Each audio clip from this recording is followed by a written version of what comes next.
नमस्कार, मैं हूं तुषार और आप देख रहे हैं खबर 100। आइए रुख करते हैं आज की खबरों की ओर, पर इससे पहले एक नजर आज की हेडलाइंस पर। सीएम शिवराज ने किसानों को प्रदान की 100 करोड़ की बीमा राशि।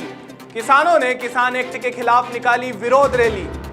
जमीनी विवाद के चलते दो पक्षों के बीच हुआ खूनी संघर्ष। पुलिस अभिरक्षा से आरोपी फरार, 3 पुलिसकर्मी निलंबित। भोपाल में मुख्यमंत्री शिवराज सिंह चौहान ने हजारों किसानों को वीडियो कॉन्फ्रेंसिंग के जरिए संबोधित किया। साथ ही हाल ही में जारी किए गए किसान कृषि बिल पर भी किसानों से उनकी राय जानना चाहिए और कई बड़े ऐलान भी किए। सिंगल क्लिक तकनीक से किसानों के खाते में 100 करोड़ 61 लाख की राशि ट्रांसफर की गई। नहीं, मैंने कहा कि कोरोना वरोना कोई नहीं, अच्छे लोग हैं, लेकिन सही बोले। देखिए कृषि बिल के मामले में भ्रम फैलाने की कोशिश हो रही है। आज मैंने विस्तार से मध्य प्रदेश के किसानों के साथ चर्चा करके और कृषि बिल में क्या क्या प्रावधान है, जब इस पर चर्चा की तो सब किसान प्रधानमंत्री जी को धन्यवाद दे रहे हैं। ये किसानों की आय दोगुना करने की दिशा में बहुत महत्वपूर्ण कदम है। इसलिए जो भ्रम फैला रहे हैं वो भ्रम ना फैलाएं। किसानों की आय दुगनी करने के कई उपाय हैं, उनमें से एक कृषि बिल है, दूसरा प्रधानमंत्री किसान सम्मान निधि है, तीसरी मुख्यमंत्री कल्याण योजना है, राहत की राशि, फसल बीमा योजना का पैसा, 0% ब्याज पे कर्जा।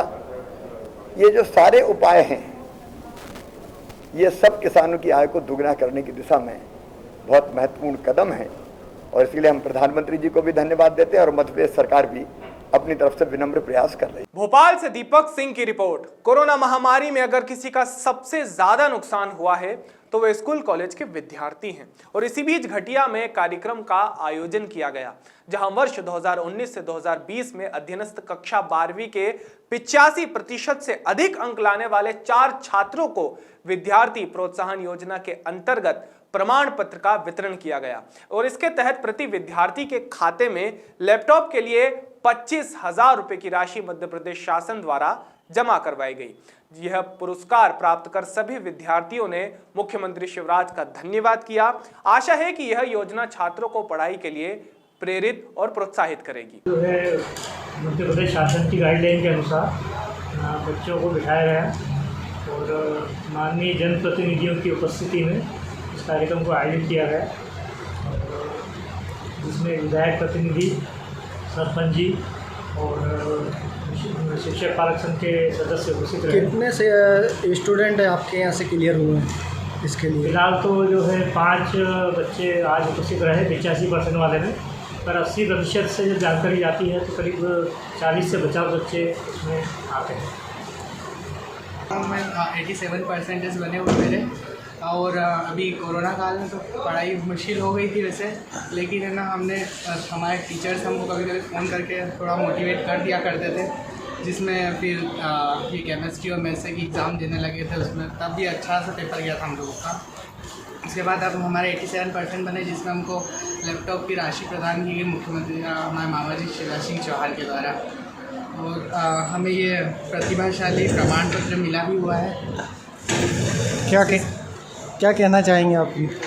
मैं मामा जी को धन्यवाद करना चाहूँगा कि हमें ये लैपटॉप के लिए राशि प्रदान की गई, जिसके कारण हम आगे की कक्षा, आगे की महाविद्यालयों में पढ़ेंगे तो हमें लैपटॉप की वैसे भी ज़रूरत होती है, तो मैं उनका आभार व्यक्त करूँगा। वैसे भी केंद्र सरकार के बनाए गए किसान एक्ट के विरोध में किसानों ने एक ट्रैक्टर रैली निकाली है।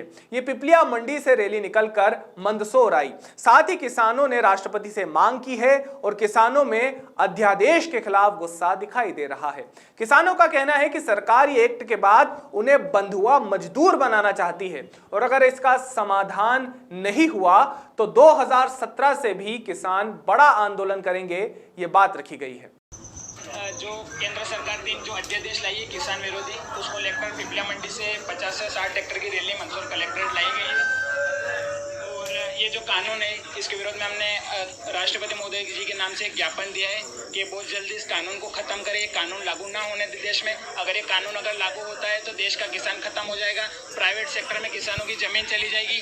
वो सिर्फ बंधुआ मजदूर ही रह जाएगा, सिर्फ मजदूर बन के मजदूर ही रह जाएगा, आगे नहीं बढ़ पाएगा वो। पंजाब हरियाणा यूपी में तो पूरा पंजाब यूपी हरियाणा पूरा बंद है और वहाँ के किसान सड़कों पे है, ट्रेनें बंद है, ट्रैफिक बंद है, सारा बंद है। अगर मध्य प्रदेश में भी अगर नहीं होता है तो मध्य प्रदेश में भी किसान सड़कों पे उतरेंगे और बहुत जल्द बंद करेंगे इसको। नहीं, आंदोलन सिर्फ शांतिपूर्वक रहेगा। उसमें हाईवे जाम वगैरह का जो भी हम सोचेंगे आगे की प्लानिंग वो करेंगे, बिल्कुल शांतिपूर्वक रहेगा। 2020 भगत सिंह बुराना, भारतीय किसान यूनियन जिलाध्यक्ष। भारत सरकार ने जो 3 काले कानून पास किए हैं उसके विरोध में है। दूसरा 2019 का बीमा जो है किसानों को जो मंदसौर जिले में 100% नुकसान हुआ है अभी तक नहीं मिला है। और मुआवजा राशि जो पिछले साल की कमलनाथ सरकार थी उस समय 100% मुआवजा राशि देने की घोषणा हुई थी। बहुत सारे किसानों को 25% राशि मिली है और वो राशि अभी तक नहीं मिली है। तो आज कोविड-19 को चलते हुए आंशिक रूप से हमने इस आंदोलन की शुरुआत करी है और आने वाले दिनों में यदि हमारी ये तीनों मांगे नहीं मानी है तो ये बहुत बड़ा आंदोलन होगा। ये इतिहास का वो आंदोलन होगा जो आज दिन तक नहीं हुआ। 2017 का आंदोलन तो एक बहुत छोटा आंदोलन था। आज मध्य प्रदेश के पूरे किसान जाग चुके हैं और हमारी पूरे मध्य प्रदेश के किसान नेताओं से और जितने भी संगठन है 150 से 200 संगठन, वो सारे किसान इस बात के लिए तैयार बैठे हैं कि आप कब इसकी घोषणा करते और कब हम जो है रोड पे आए और कब इस सरकार को जगाएं। हमने केवल कोविड-19 के चलते हुए आंशिक रूप से आज शुरुआत करी है कि यदि ये काले कानून वापस ले लेते हैं, बीमा राशि और मुआवजा राशि हमको 100% अगर ये मध्य प्रदेश सरकार दे देती है तो ठीक, नहीं तो अभी थोड़े दिन का और इंतजार करें ये सरकार। ये इतना जबरदस्त आंदोलन होगा कि इतिहास में इसका नाम लिखा जाएगा। फंदा इसलिए बांध रखा है कि जो केंद्र की सरकार है, मोदी सरकार, उन्होंने कानून ही ऐसा बनाया कि किसानों के ऑटोमेटिक गले में फंदा वैसे ही लग जाएगा और ऑटोमेटिक स्वतः ही अपने खेत में ही मर जाएगा। क्योंकि जो 3 अध्यादेश है वो 900 पन्ने के जो काले कागज से बने हुए अध्यादेश मानते हैं हम उनको। 900 पन्ने के जो अध्यादेश है उसमें हम ये चाहते हैं कि आप जो कानून लाए, हमने आपको वोट दिया, आपकी सरकार बनी, इतनी मेजोरिटी सरकार बनी, तो हम तो यही कहते हैं कि हम आपका विरोध नहीं करेंगे, हम स्वतः घर चले जाएंगे। लेकिन हमारी एक लाइन उस कानून के अंदर जोड़ दी जाए कि आपकी MSP जारी रहेगी और हम MSP पे खरीदी करते रहेंगे, पर इसको भी आप कानून के दायरे में लाएंगे तब इस चीज़ को मानेंगे। आप मौखिक रूप से कह रहे हैं कि हम कह रहे हैं कि MSP जारी रहेगी, तो आप तो चले जाओगे। आपने कहा था कि 15 लाख आएंगे, तो आगे क्या? 2 करोड़ लोगों को रोजगार मिला तो मिल गया क्या? तो हम आपकी बातों पे विश्वास नहीं करेंगे। हम कानून की उस किताब के अंदर हमारा ये वचन, हम जो कह रहे हैं इस चीज़ को आप लिखा जाए तो हम इस चीज़ को मानेंगे कि वाकई में हम हमारा आंदोलन भी समाप्त कर देंगे और हम हमारे घर चले जाएंगे। राज सागर की रिपोर्ट। उत्तर प्रदेश के जनपद हापुड़ में 2 पक्षों में जमीन के कब्जे को लेकर खूनी संघर्ष हो गया, जिसमें दोनों पक्षों से करीब आधा दर्जन से अधिक लोग घायल हुए हैं। झगड़े की सूचना पाकर मौके पर पहुंची थाना धौलाना पुलिस ने घायलों को धौलाना के सरकारी अस्पताल में भर्ती करवाया। झपड़ में उलझे 3 लोगों की हालत गंभीर बताई जा रही है।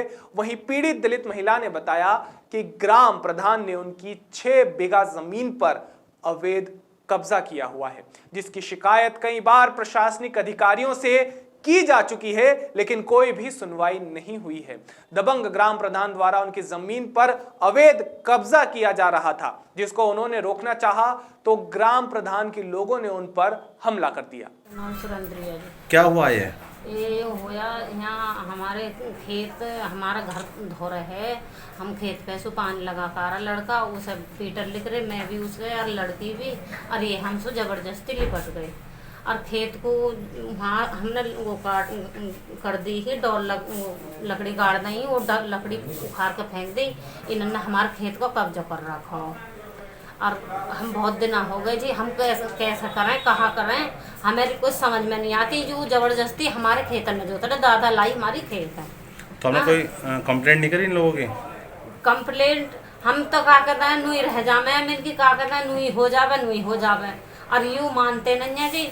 जबरदस्ती जो इन्होंने घनई हमारे संग सारे गुसाई आ गए और हमारे संग इन्होंने मार छेड़ ज्यादा ही करी है। ये कौन लोग हैं?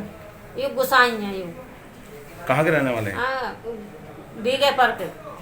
बीगेपुर के रहने वाले हैं। यूँ और ज़बरदस्ती कर रहे हैं। और हम पे तो देखो जी पैसा लगाने को है नहीं, गरीब आदमी हैं हम पे तो पैसा लगाने को है नहीं। हमारी ज़बरदस्ती ज़मीन जोत रखी है यहाँ। कितना बीघा जमीन है हमारी ये ज़मीन जी 6 बीघे ज़मीन। आज जो झगड़ा हुआ है इसमें तुम्हारे कितने लोगों को चोट आई है? हमारे लोगन का आई है, क्या कहते हैं 6 के लोगन के चोट आई है। और यहाँ आए ना एक के गंभीर है, वो मेरठ गया भया हुआ। और उनके हमारे 2 बहू ने और एक लड़का और मैं और क्या कहते हैं और सब और बाद में हुई कही है वो हुई मेरे वो इंगे तिंगे डोल रहे हैं अभी। उमरिया जिले में चंदिया थाने के 30 पुलिसकर्मी निलंबित किए गए हैं। आरोपी के पुलिस अभिरक्षा से फरार होने पर पुलिस कर्मियों को निलंबित किया गया था। आपको बता दें कि ये अपनी ही पुत्री के अपहरण के मामले में पकड़ाया गया था आरोपी। पुलिस अभिरक्षा से वो फरार हो गया था और काफी प्रयास के बाद 20 सितंबर को वापस पकड़ा गया था। उसी मामले में विभागीय जांच के बाद सजा के तौर पर अधिकारियों को निलंबित किया गया है। सुरेंद्र त्रिपाठी की रिपोर्ट। अभी के लिए केवल इतना ही, लेकिन ताजा खबरों के लिए देखते रहिए खबर 100, जनता की बुलंद आवाज।